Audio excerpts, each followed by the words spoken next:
saya lihat di dalam Al-Quran, ini janji Allah perihal istiqomah itu ada dua tempat. Satu buat surga sebelum akhirat, jadi di dunia dulu surga sebelum surga, Allahu Akbar. Dan ada nanti begitu kita akhir hayat. Ya, nah pertama kita lihat janji Allah buat mereka yang bisa istiqomah, surah ke-41 juz ke-24 ayat 30, 31, 32.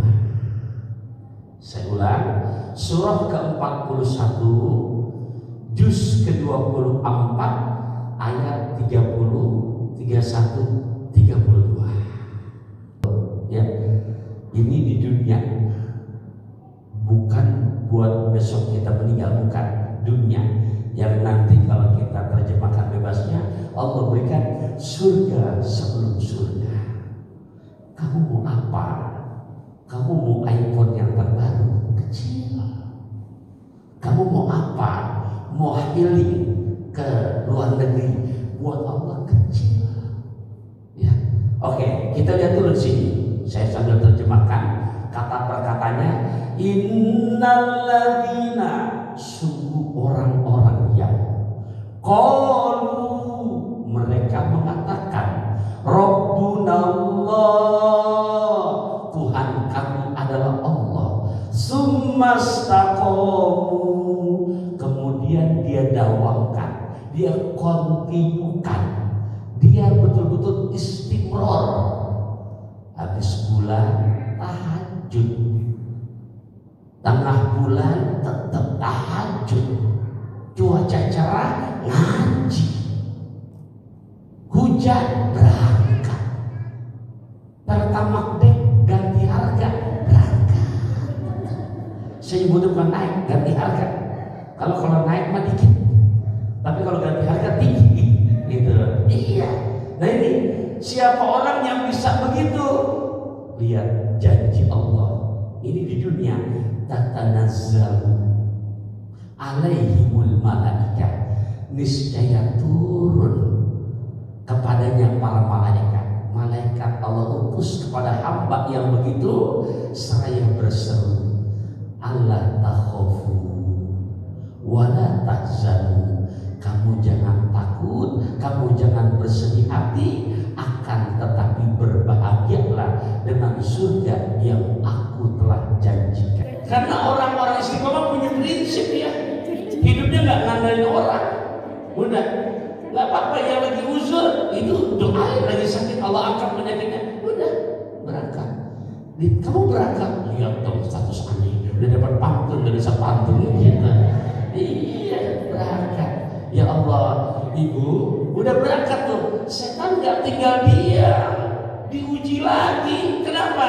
Karena kata Quran surat ke-7 juz ke-8 ayat 17. Yuk silakan ditandai ya, nas-nas yang sifatnya janji Allah bersifat pasti. Tuh, sudah ketemu bunda? Nah, buat mereka yang menjalin istiqomah, lihat godaannya. Summa, kemudian la'atiyannahum, sungguh kata iblis, kata setan, aku datangi mereka dari 4 penjuru. Pertama, dari depan tadi udah nggak ada yang berangkat, imannya kuat, tulis sudah status hotel. Kata setan itu jangan pede dulu, masuk di pengajian, masjidnya nyaman, tempat yang paling laku duluan. Biasanya kalau gantian senderan. Ya, ini nggak ada yang dulu nggak apa-apa. Ya, nggak ada. Yang gender juga nggak apa-apa, terusin. Saya nggak mau melek kok. Maksud cuma ngasih tahu. Cuman hati-hati. Kenapa sah? Ujian kedua, Bu, ya Allah ya Rabbi. Padahal kalau dilihat-lihat semalam kayaknya nggak kurang tidur kok. Dari jam 9 udah istirahat. Buat kita yang sudah orang tua, dewasa, di atas 4 jam itu udah lebih dari cukup, betul Bang? Ternyata begitu masuk masjid Al-Fat, ya Allah, itu nggak berasa. Ya Allah, sayur katut berasa amat ngantuk banget. Iya. Masya Allah, Bu, Pak, nggak berasa. Bahkan kadang-kadang ustadznya ya Allah begitu dengan enggak, ya Allah, kenapa? Obat batuk dari Borobudur, mata ngantuk, nggak berasa dia tidur tuh. Ya, di sini nggak ada tidur enggak, gitu kan?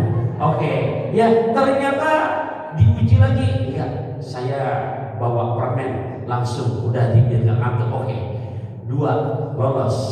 Kata setan jangan pilih dulu ini. Teman sebelah, teman, itu hijab kayak kamu belinya di mana sih? Ya Allah, oh yang begini di sana, harganya berapa?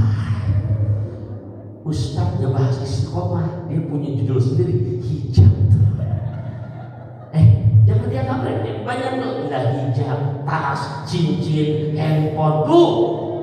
Colek langsung, maaf, iya, waktu kita nggak lama, 4 jam 10 kelar. Kalau emang dia pengen hijab, ntar mampir ke rumah, pilih aja di rumah. Udah sekarang kita kaji dulu, langsung nikah. Lolos tuh udah 3. Nah, yang keempat yang paling berat, mana? Begitu pulang, Masya Allah, ketemu di tengah jalan atau mungkin di pusat perbelanjaan sama besti yang memang udah lama nggak ketemu.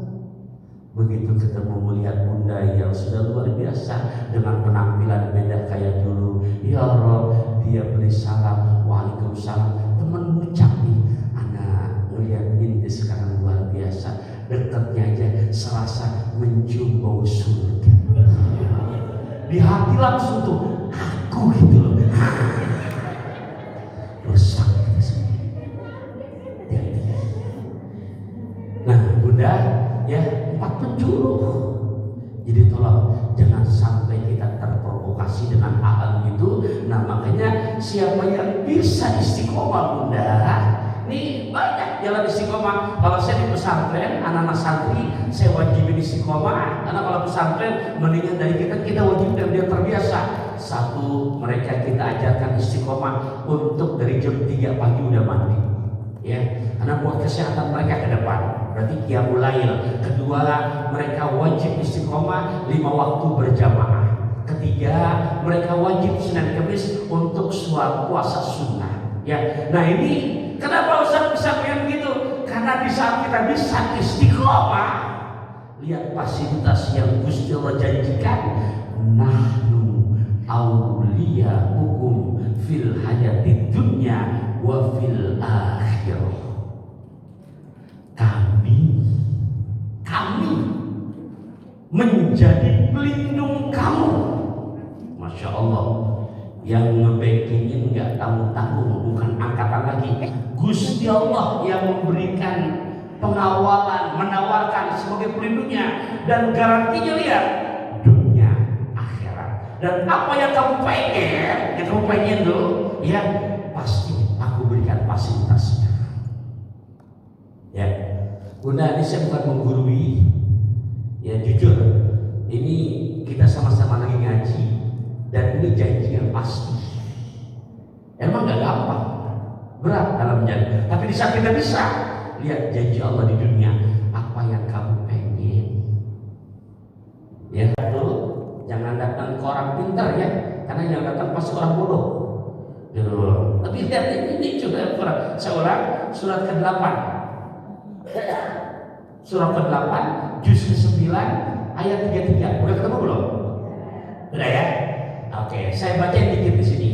Wa ma kana Allahu liyu'adzibahum wa anta fihim wa ma kana Allahu mu'adzibahum wa hum yastaghfirun.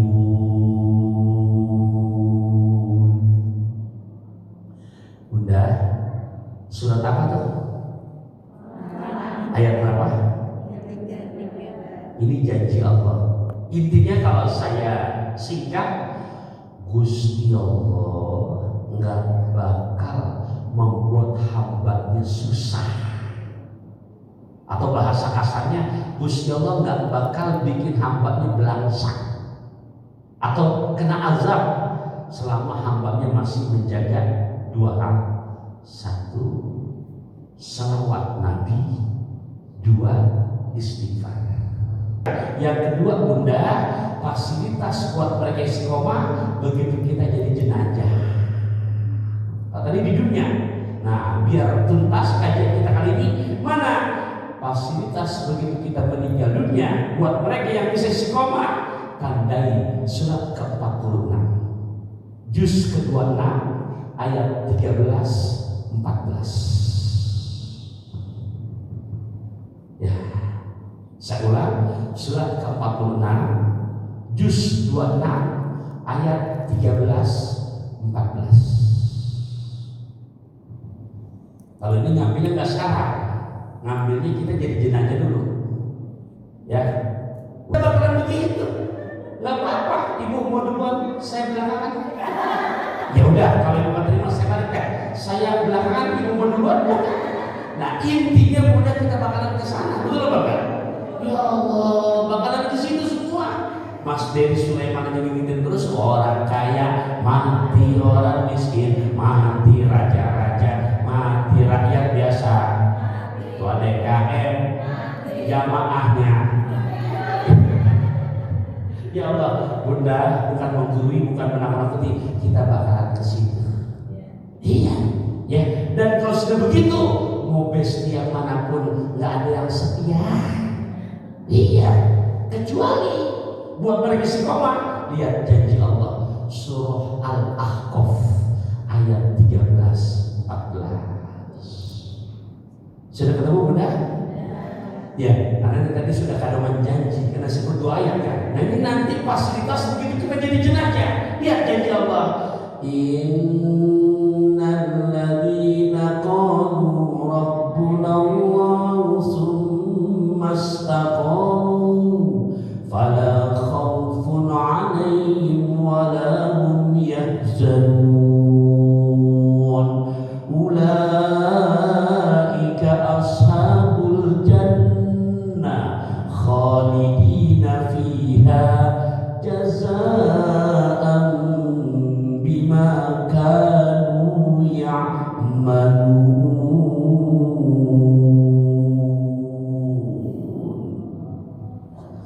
Jadinya mirip sama ayat yang tadi, cuma beda ujung. Kalau tadi fasilitas di dunia, mau healing kemana? Buat orang istiqomah mah, ya nggak akan modal kayak OKB, orang kaya enggak. Iya, kenapa? Nggak bisa dibaca, enggak. Kenapa? Ya tadi ibarat ke Mekah, realnya udah nggak ada seniman. Kenapa? Backingannya Gusti Allah. Kalau udah Gusti Allah yang backingnya, tadi saya bilang ikan bawal saya terong, lu jual gue borong, kan gitu. Di dunia begitu tutup usia, lihat janji Allah. Innal ladzina, orang-orang yang qalu, mereka mengatakan Rabbunallah, Tuhan kami Allah, dia langgeng istiqamah. Fala khaufun 'alaihim wa lahum yahzanun. Dia tidak akan takut di saat dia meninggal dunia. Lihat predikatnya. Ya Allah, Bunda, predikatnya ini yang mahal. Ulaika ashabul jannah. Mereka adalah penghuni surganya Allah, kekal di dalamnya, berhak Allah berikan balasan dengan istiqomah yang dia selalu kerjakan di saat masih hidup di dunia. Saya kalau melihat di Quran dengan bisa Allah menjelaskan surga, jujur Bunda ya, ini masuk dalam bahasa tambahan aja. Itu di saat Allah menjelaskan surga, itu kan saya lihat di Quran itu dengan 3 redaksi. Redaksi pertama masuk surga. Redaksi kedua bentuk pasif dimasukkan ke surga. Saya nggak perlu sebutin ayatnya, yang jelas saya ngomong ini beralasan. Redaksi ketiga penghuni surga.